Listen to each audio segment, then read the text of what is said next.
First chapter IC 38 का introduction to insurance. Insurance means protection,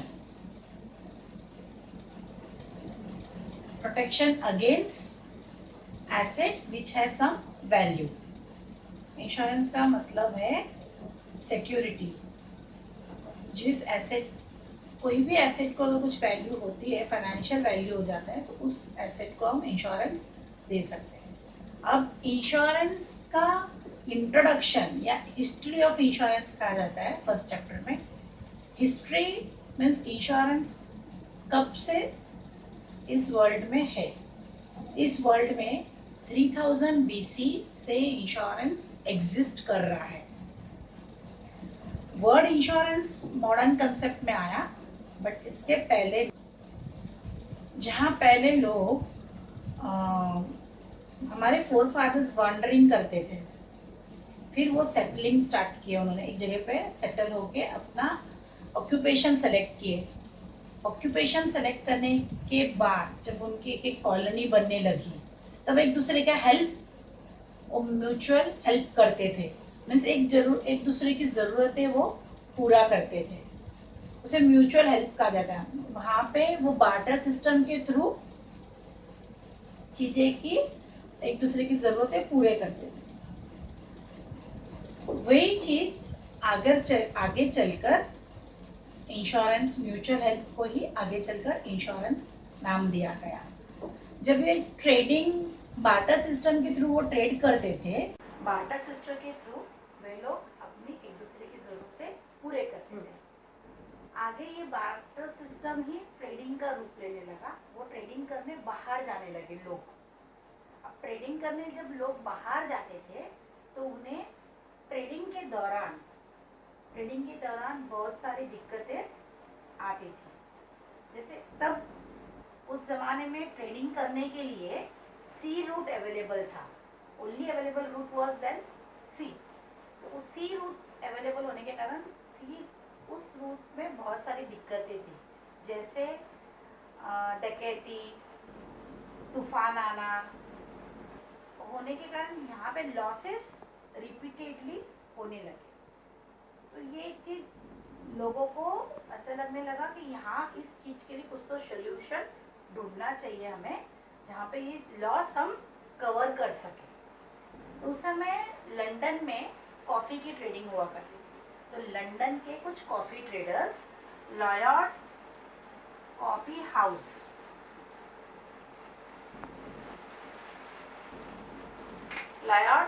house में एक meeting ली. और मीटिंग के दौरान ये इस प्रॉब्लम का डिस्कशन किया गया कि हमें ये सोल्यूशन, कुछ ऐसा सोल्यूशन देना चाहिए जिससे कि लॉस कवर हो, जो रिपीटेड लॉस हो रहा है वो लॉस कवर हो. वहाँ जाके जब डिस्कशन हुआ तो एक सोल्यूशन निकला कि ट्रेडिंग का जो अमाउंट है, उस अमाउंट का एक परसेंटेज पहले ही, ट्रेडिंग को जाने से पहले ही निकाल के साइड में रखेंगे और फिर ट्रेडिंग के लिए जाएंगे. ट्रेडिंग से रिटर्न आते समय जिस किसी का जो लॉस होगा, वो लॉस उस जो अमाउंट पहले ही सेट असाइड, जो साइड में रखा है रिजर्व, वो हम शेयर कर लेंगे. इस तरह से ये सोल्यूशन वर्क करने लगा और लॉसेस शेयर करने लगे. मतलब losses of few were shared by many. कुछ लोगों का लॉस सब मिलकर शेयर करते थे. तो ये फंडा जब यूज होने लगा, तो उन्होंने अपनी एक कंपनी एस्टैब्लिश की, जहाँ पे वो कॉफ़ी ट्रेडर्स इकट्ठे करके हमारा अपना कंट्रीब्यूशन निकाल के रिजर्व रखते थे, फिर ट्रेडिंग के लिए जाते थे. इस तरह से कंपनी एक नया सेटअप किया. वो वर्ल्ड की फर्स्ट इंश्योरेंस कंपनी थी. वो थी amicable society of perpetual assurance. Perpetual assurance world की फर्स्ट इंश्योरेंस कंपनी जो 1706 में फॉर्म हुई और लंदन में फॉर्म हुई। अब ये वर्ल्ड की फर्स्ट इंश्योरेंस कंपनी। अब आते हैं हम इंडिया में। इंडिया में इंश्योरेंस कब आया? इंडिया में इंश्योरेंस 1800 में आया। ये ईयर जहाँ पे इंडिया में ब्रिटिश का राज्य था, ब्रिटिश रूल करते थे इंडिया में, और इंडिया में ब्रिटिश रूल करने के कारण ब्रिटिश ने पहली कंपनी इंडिया में लाई, ओरिएंटल लाइफ इंश्योरेंस।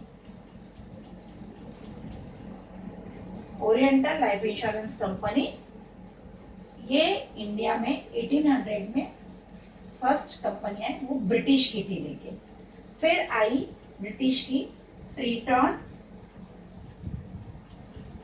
इंश्योरेंस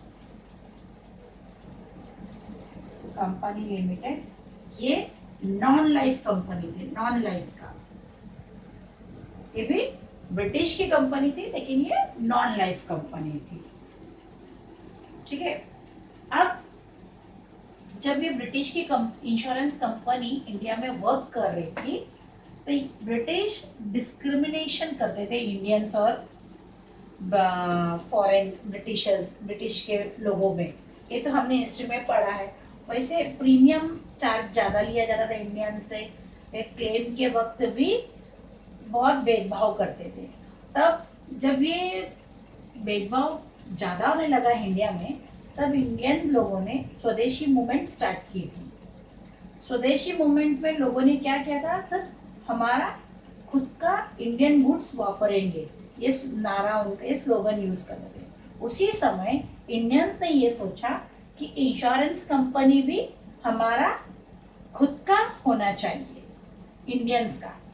वैसे इंडियन का होना चाहिए, इसलिए इंडिया में इंडियंस का पहला इंश्योरेंस कंपनी था बॉम्बे म्यूचुअल एश्योरेंस।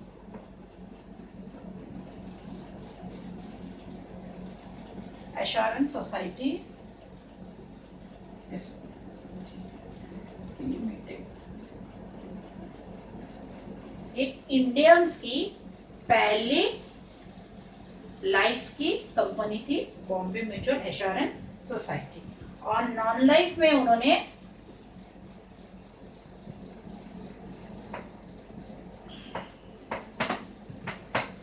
उनकी कंपनियां ये 1870 में आई और ये मुंबई में सेटअप की गई, मुंबई में आई।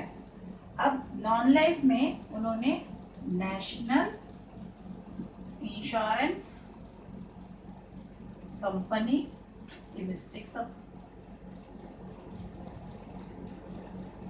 नेशनल इंश्योरेंस कंपनी, ये नॉन लाइफ की थी इंडियन की, जो अभी भी वर्किंग है। सबसे ओल्डेस्ट इंश्योरेंस कंपनी जो अब तक एग्जिस्ट करती है वो है नेशनल इंश्योरेंस कंपनी। इस बीच the year 1912 life insurance and provident fund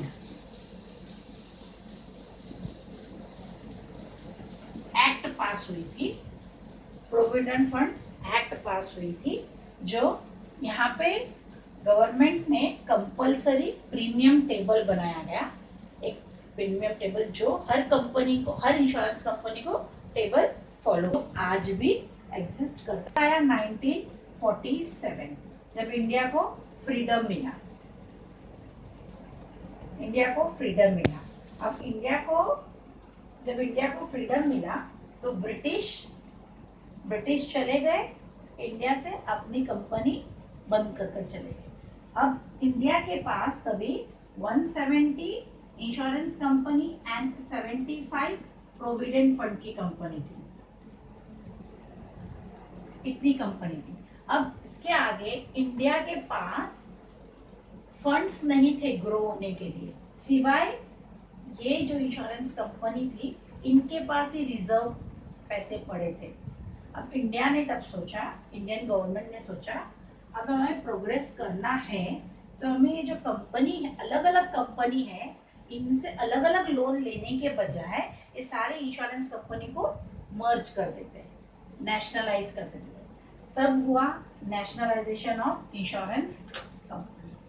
company को नेशनलाइज किया गया, 170 इंश्योरेंस कंपनी को नेशनलाइज किया गया।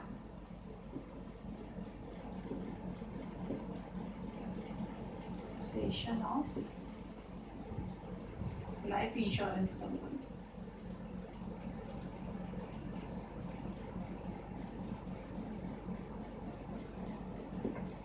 which took place on 1st September 1956, and company which formed was Life Insurance Corporation, means LIC। ये company form की गई LIC। तो LIC कब फॉर्म हुई? 1 सितंबर 1956। ये लाइफ इंश्योरेंस का नेशनलाइजेशन हुआ, वैसे ही nationalisation of non life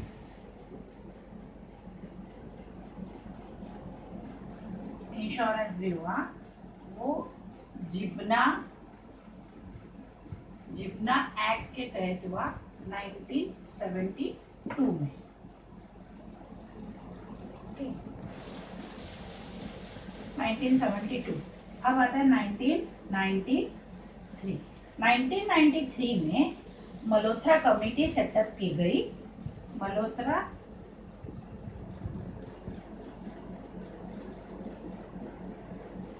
Malhotra committee setup की गई कि कुछ इंडिया में डेवलपमेंट लाने के लिए, कुछ चेंजेस लाने के लिए कहाँ कौन से सेक्टर पे चेंजेस लाना है, इंक्लूडिंग इंश्योरेंस। तो 1994 में मल्होत्रा कमेटी ने रिपोर्ट सबमिट की।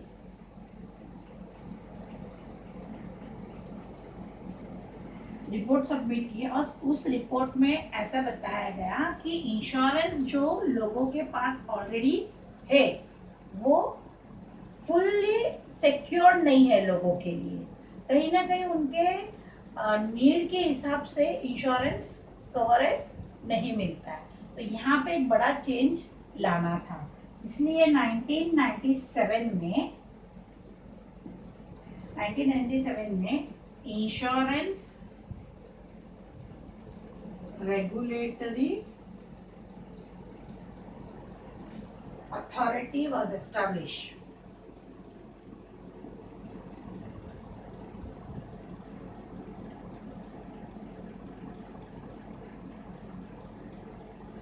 इंश्योरेंस रेगुलेटरी अथॉरिटी एस्टैब्लिश किया गया।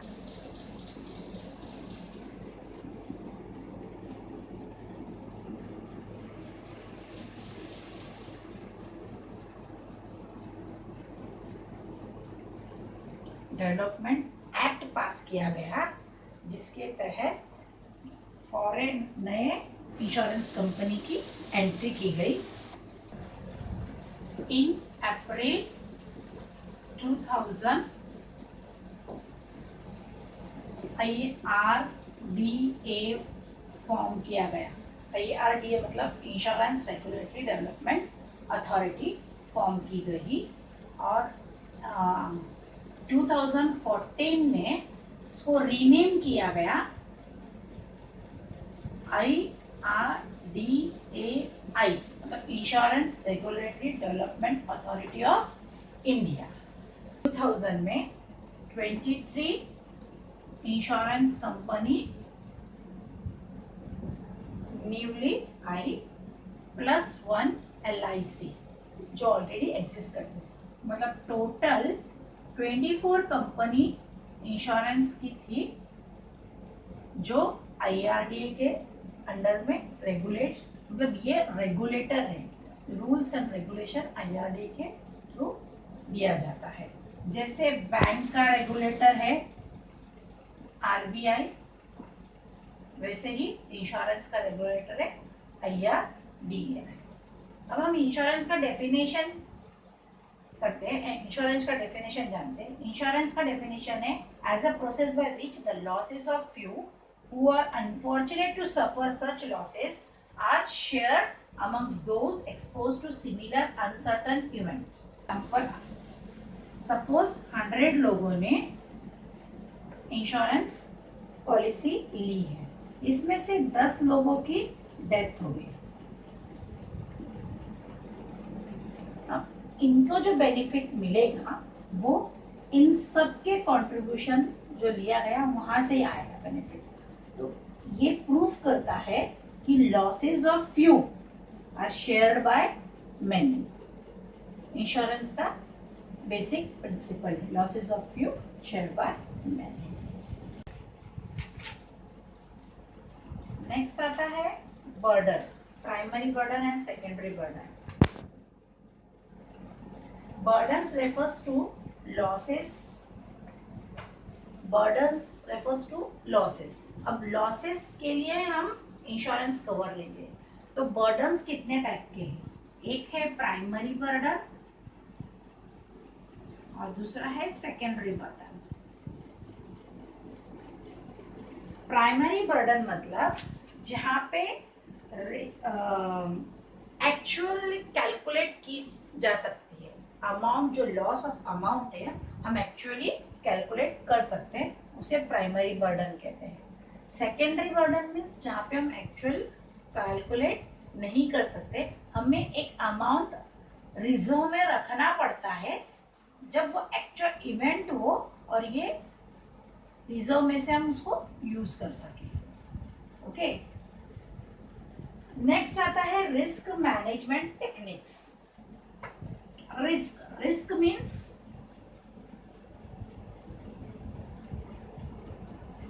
Risk management techniques. रिस्क मतलब खतरा, रिस्क को मैनेज करने का तरीका। सर्वे से पता चला है, रिस्क कुछ तरीके पता चले हैं जहाँ पे लोग रिस्क को अलग अलग तरीके से मैनेज करते हैं। पहला है risk avoidance. Risk avoidance means risk को पहले ही अवॉइड करना, नेगेटिव में। हमें रिस्क हो रहा है तो हमने पहले ही अवॉइड किया। जैसे चेन्नई में बारिश हो रही है तो राम ने यहीं से अपना फ्लाइट कैंसिल कर दिया कि उसको रिस्क नहीं लेना है। तो ये एग्जाम्पल है रिस्क अवॉइडेंस का। सेकंड है रिस्क रिटेंशन। रिस्क रिटेंशन का मीनिंग है सेल्फ इंश्योरेंस। इसका दूसरा अर्थ होता है सेल्फ इंश्योरेंस मीन्स रिस्क खुद ही लेना, रिस्क खुद ही बेयर करना और ये कोशिश करना कि लॉस न हो। तीसरा